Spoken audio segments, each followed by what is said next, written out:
तो इसलिए हम लोगों ने ये सही है, हमारे संगठन में रेजिमेंट का भी है, बहुत पुरानी मांग है, लेकिन अभी तक पूरी नहीं।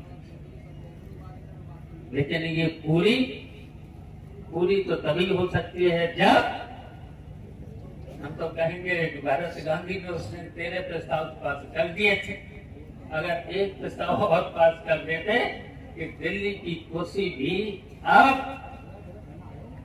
यादवपुर के लोगों के सहयोग से दिल्ली की कोसी भी नजदीक को पहुंचना चाहिए, तभी तो पूरी होगी। नहीं अभी ये कागज बताना पड़ेगी।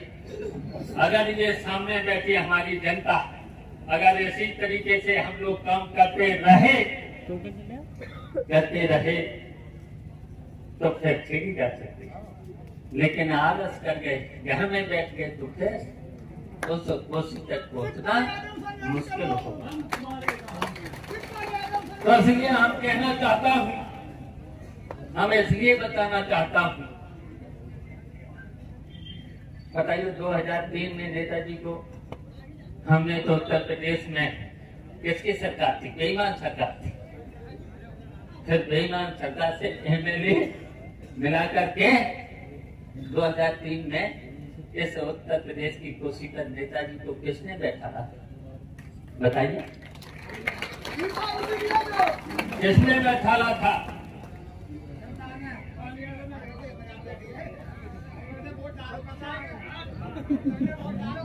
कहा था अगर हमारी सरकार बनी होती,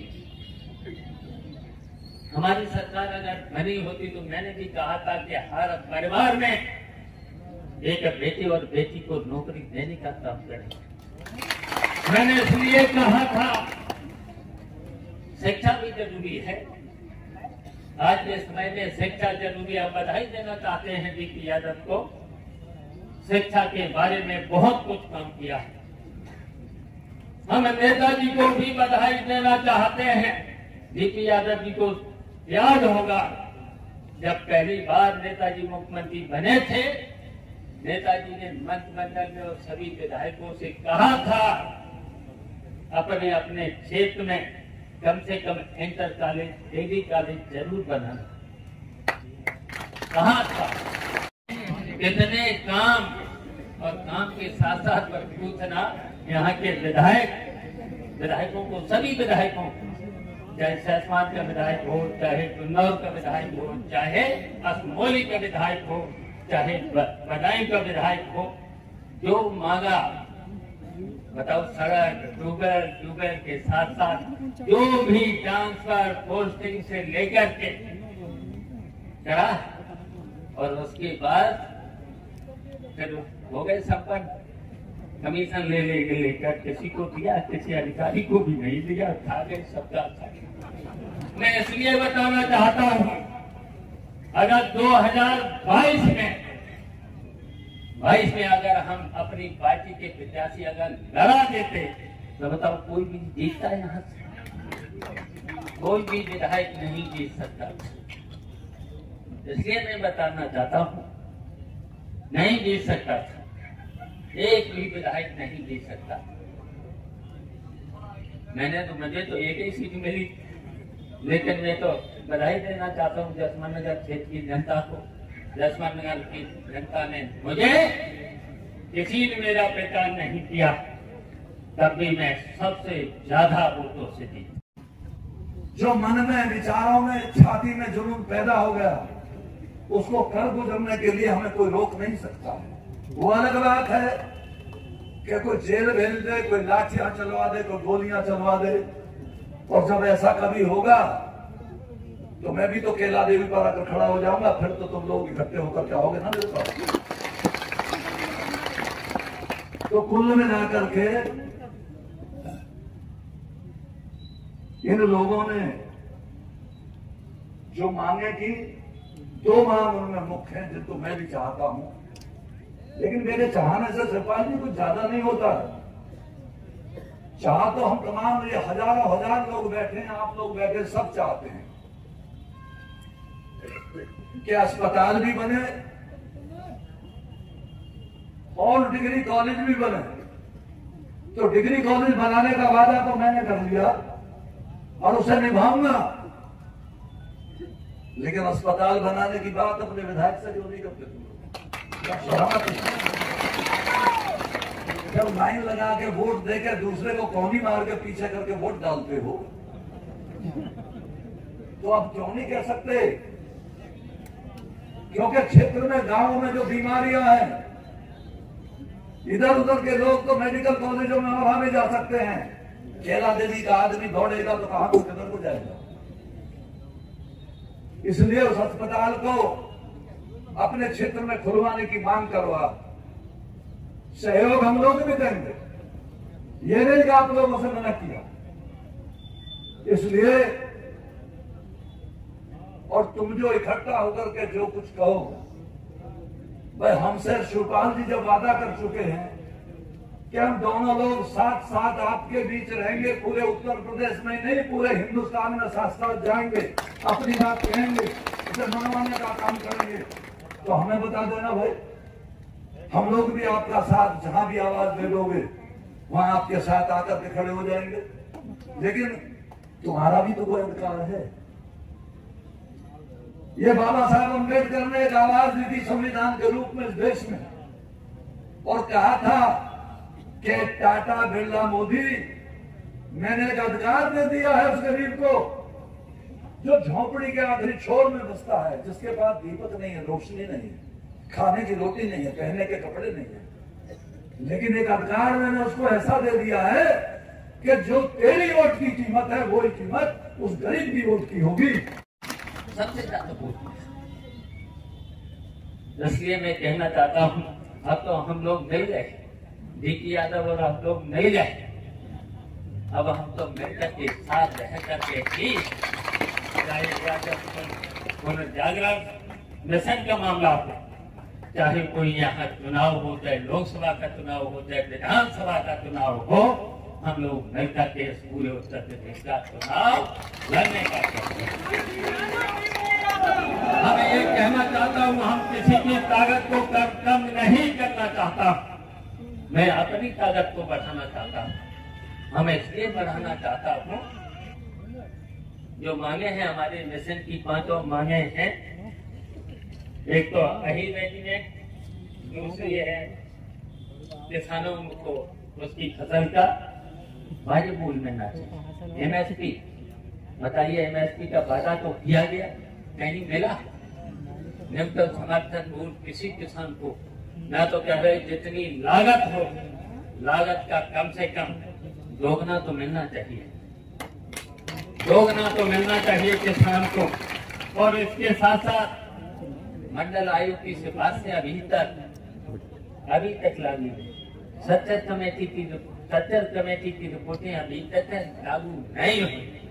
रघुनाथ मिश्र की सिफारिशें अभी तक लागू नहीं हुई है, ये लागू होना चाहिए, तब न्याय मिलेगा, तब सामाजिक न्याय मिलेगा। इस सामाजिक न्याय की लड़ाई को हम लोग, ये हमारा मिशन आगे बढ़ाने का काम करें। किसने तोड़े थे 40 विधायक? किसने तोड़े थे 40 विधायक? तोड़ करके सबसे ज्यादा विधायक थे, 144 विधायक थे, लेकिन उत्तर प्रदेश के गवर्नर ने उसी पर निमंत्रण तक नहीं दिया था। उसके बदले में फिर हमने 40 विधायक बसपा के तोड़ करके, तब परेशानी थी तो शासन में, बेईमानी कितनी हो रही थी, कभी बहुत सी तकलीफें थी, उत्तर प्रदेश की जनता को कितनी तकलीफें थी। मैंने 40 विधायकों को तोड़ करके नेताजी को इस उत्तर प्रदेश की कुर्सी पर बैठा रहा था, और फिर नेताजी ने और कहां से चुनाव लड़ा? इसी गुंदौर से आपने मुख्यमंत्री बनाया था, फिर विकास का काम तो वहीं से शुरू हुआ था। किसने सड़कें बनाई थी बताइए? किसने पुल बनाए थे? अनूप साहब का पुल किसने बनाया? ऐसे सड़कें जो चौड़ी चौड़ी सड़कें हैं, बताओ, जिससे आप चल रहे हैं हम लोग, 5 साल में तो कोई काम हुआ नहीं है सड़कें पे, तब भी कितनी बढ़िया सड़कें चल रही। बिजली का काम और कितने ट्यूबवेल लगा दिए थे। पानी की यहाँ कितनी दिक्कत थी, कितने ट्यूबवेल लगाए थे, याद करो। जो भी पर्चा दे देता था सड़क का, ट्यूबवेल का, और कोई काम बताइए हो जाता था। और यहाँ तक कि हमें तो याद है, यहाँ जो एमएलए बने बैठे हैं, पहले तो रिश्ता भी निकालते थे। कौन सा रिश्ता? जीजा साली का।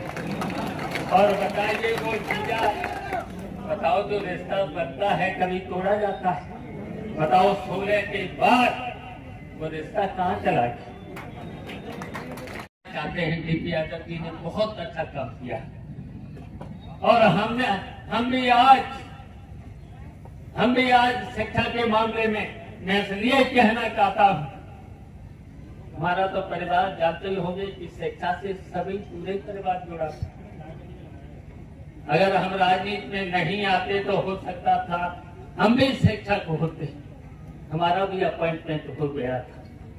लेकिन नेतागिरी में आने के बाद मैंने वो शिक्षक का पद छोड़ दिया था। फिर उसके बाद आज हम भी 8 इंटर कॉलेज के मैनेजर हैं, तो पीजी कॉलेज के हम भी अध्यक्ष हैं।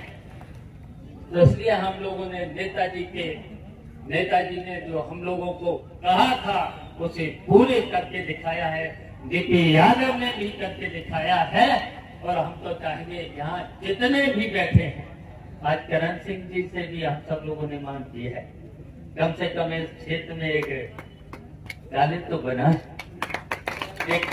बना, उनसे भी कहा, और जो बना सकते हैं बहुत से साथियों ने बनाया है।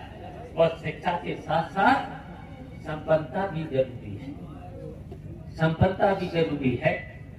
अगर संपन्न नहीं होंगे तो अपने बच्चों को कैसे पढ़ाओगे? हर परिवार में एक बेटे और बेटी को जरूर नौकरी मिले, हम चाहते हैं। मुख्यमंत्री ने कहा तो है, लेकिन अभी वो काम अधूरा है। हम फिर मुख्यमंत्री जी से अपील करते हैं कि जो कहा था हर परिवार में नौकरी देने का काम, और इसके साथ साथ सस्ती बिजली और किसानों को मुफ्त में बिजली देने का काम भी होना चाहिए। आज क्या हो रहा है? छापे बिजली दे नहीं रहे, छापे सूखा पड़ा है, पानी का इंतजाम नहीं। तो ये काम तब सफलता आएगी, तब अपने बच्चे शिक्षित भी होंगे, पढ़ाई भी होगी। तो इसलिए हम बहुत कुछ न कह करके आप सब लोगों को बधाई देते हैं, जो आपने इतना बड़ा सम्मेलन करा दिया है, इतनी बड़ी रैली करा दी है, तो इसके लिए हम आपको बधाई देते हैं, धन्यवाद देते हैं। और ये हमारा यादव कुल जागरण आगे बढ़ेगा और पूरे हिंदुस्तान पर ये फिर से लहराएगा, ये अपना वैभव फिर से फैलाएगा। इन्हीं शब्दों के साथ जय यादव, जय माधव और जय श्री कृष्ण, जय हिंद।